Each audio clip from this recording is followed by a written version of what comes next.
Et comme tous les matins, 9h45, la France à vos côtés. Oui, Cécile, et cette fois-ci donc sur les intempéries dans le Gard d'il y a 48 heures, avec beaucoup de conséquences évidemment, et il y a des élans de solidarité qui ont été lancés, et on va vous donner la parole pour nous dire ce dont vous avez besoin, et puis en même temps faire un état des lieux. Et on va partir dans le Gard, dans la commune de Lequelart, avec le maire ce matin, Joël Thénat. Bonjour, merci d'être avec nous. Oui, bonjour. Merci. Et Vincent Roca qui est avec nous. Bonjour Vincent. Bonjour. Vous êtes viticulteur à Générac, vous êtes élu de la Chambre d'agriculture du Gard. Pour l'instant, vous êtes viticulteur, forcément vous ne pouvez pas vendanger, donc vous êtes parti à Muse, pour venir en aide à votre fille qui, elle, est sous les eaux. Oui, effectivement, ils ont eu 1,30 m d'eau dans la maison. Oui. Donc dès hier, on est allé sortir tous ceux qui avaient trempé, qui avaient bu, quoi. Enfin, tout le bas de la maison est complètement dévasté, quoi. Et ça, il y a eu tellement d'eau dans la maison que même les frigos, les congélateurs, etc. ont flotté et se sont renversés, quoi. Voilà, quoi. Pas de blessés à déplorer pour l'instant, on est d'accord, hein, Vincent. Tout va bien. D'après ce que j'ai entendu, non. Il y avait une dame qui était disparue encore hier soir qui a été retrouvée. Donc prions le bon Dieu que ça continue comme ça, quoi. Voilà. Joël Thénat, vous qui êtes maire de cette commune dans le Gard, Lequelart, aujourd'hui, vous êtes situé au confluent de deux rivières, de la Vistre et le Rosny. C'est une zone à risque aujourd'hui en termes de débordement. Tout à fait. Le comme vous le dites, est pris entre deux rivières, le Rosny et le Vistre. Le Vistre qui vient du côté de Nîmes, on va dire, et le Rosny qui vient de l'Avonage, c'est-à-dire Calvisson, Vergès, etc.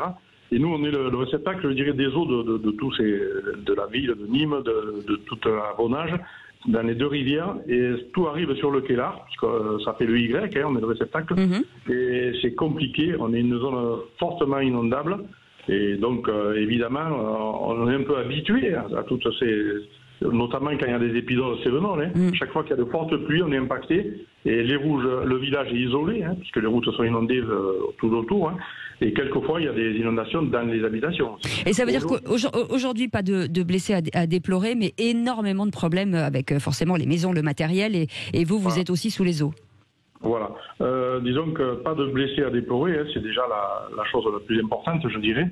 Après, au niveau des habitations, quelques habitations ont de l'eau à l'intérieur, et aussi des garages, bien sûr. Bien sûr. Et surtout les rues ou les routes qui ont eu de l'eau avec cette forte pluie.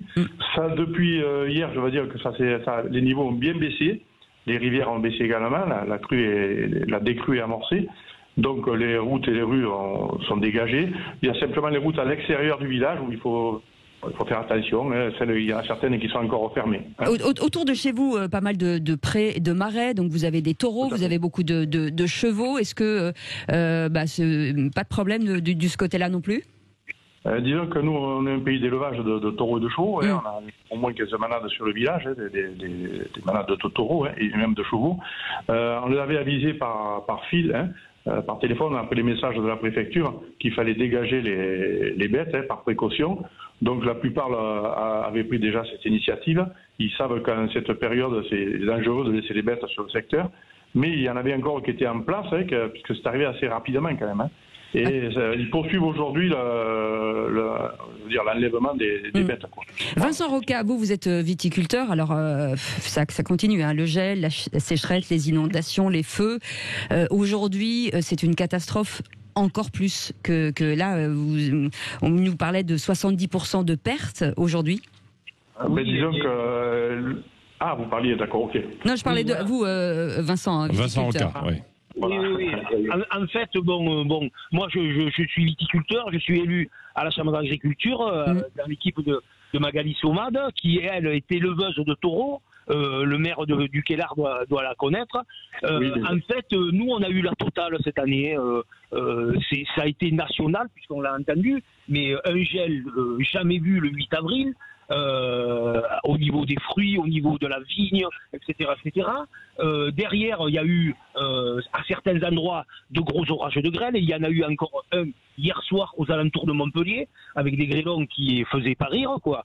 Et malgré ce, on a eu une période de sécheresse où on est resté quelques semaines sans eau. Et là, maintenant, arrivent ces inondations qui, pour le moment, n'ont pas fait des dégâts énormes au niveau des raisins, mais à part les vignes, bien sûr, qui sont carrément inondées et où les raisins sont pleins de boue et qu'on ne pourra pas ramasser. Voilà. Maintenant, le plus gros problème reste de pouvoir rentrer dans les parcelles. Voilà. Ouais, c'est ça. Joël Thénat, entre l'alerte orange et l'alerte rouge, finalement, est-ce que vous avez eu le temps de vous organiser? On a l'impression que c'est arrivé tellement vite que finalement, ça a été un peu le lapin dans les phares. Oui, non, disons que, je vous dis, on est un village où on est habitué d'avoir des inondations, et quand on est en orange, on se prépare déjà, on met en place le plan communal de sauvegarde. Les élus sont mobilisés, les agents de la commune, et on a eu le temps de se préparer. Hein. Est-ce qu'il y a une bonne coopération avec justement les communes voisines? Est-ce que vous vous entraidez? Comment ça se passe?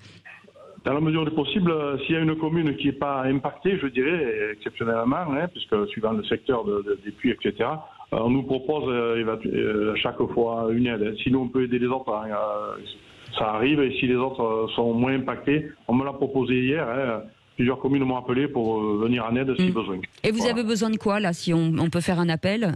Est-ce que vous avez besoin de main-d'œuvre, justement, pour venir vous aider? Mais disons qu'on a l'intercommunalité qui nous propose un camion avec du personnel. Hein. On a des entreprises qui ont travaillé sur le village et qui nous ont proposé leur tractopelle pour venir. On est bien aidés là. Tout le monde vient à notre secours pour déblayer ou quoi que ce soit. Vincent Roca, aujourd'hui, il faut faire appel à l'État, bien entendu, pour vous aider. Vous attendez quoi? Alors là, c'est l'état de catastrophe naturelle est reconnu. Il va falloir qu'on vienne en aide justement à tous ces viticulteurs et ces arboriculteurs qui aujourd'hui subissent au fur et à mesure les problèmes climatiques. Oui, notamment, c'est vrai que toutes les équipes de la Chambre, des syndicats agricoles à la FDSEA et son président David Sève sur le Gard, tout le monde s'est mis au travail, et c'est vrai que depuis le gel, tout a été mis en place avec des discussions et des réunions au niveau des cotisations des agriculteurs vis-à-vis de la MSA, au niveau de dégrèvement possible au niveau des taxes foncières non bâties. On essaie de minimiser l'impact qu'il y aura sur la récolte, puisque comme je vous disais, selon les coins, c'est entre 50 et 70% de pertes. Voilà, donc l'année prochaine va être longue et difficile à appréhender, quoi. Voilà, quoi. Mais ça veut dire quoi? Ça veut dire que là, la récolte, c'est-à-dire qu'il va falloir anticiper l'année prochaine, puisque forcément vous parlez de 70% de pertes, mais comment vous l'imaginez ou comment vous l'envisagez? Est-ce que ça veut dire qu'il y a des viticulteurs aujourd'hui qui vont devoir mettre la clé sous la porte? Écoutez, le but du jeu, c'est que ça n'arrive pas, quoi, hein, je veux dire. Mais le problème principal, c'est qu'ils ne vont pas avoir de rentrée d'argent, vu qu'ils n'ont pas rentré de raisins dans les caves, quoi. Donc il y aura un accompagnement qui sera fait par les caves, hein, bien sûr, au niveau financier.